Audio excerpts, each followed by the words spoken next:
Test dummies or anthropomorphic test devices, they are surrogates for people. The goal is to have an integrated device that allows this thing to sit in a vehicle, an airplane, and then be exposed to a dynamic environment that gives us an insight into what might happen to a real person and how to protect them. They absolutely save lives.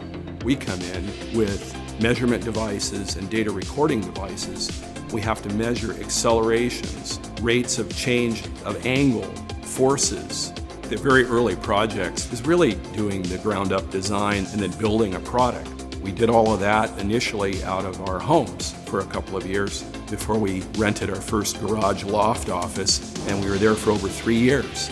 The entire facility is slightly under 50,000 square feet. The wall that's behind us here delineates the work area and the engineering and production areas and corporate areas.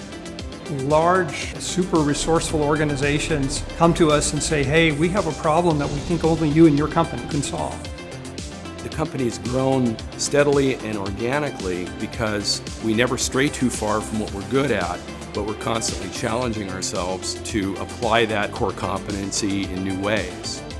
We were 3 very energetic engineers, 2 of us Cal Poly graduates, doing work that mattered. Didn't really know how far it was going to go.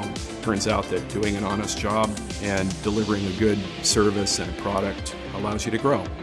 People get a sense for the importance of the work we do and the positive contribution to society we make. A really good day is working with a customer to define a solution, get them the answers they need, and have them feel like DTS sort of saved the day.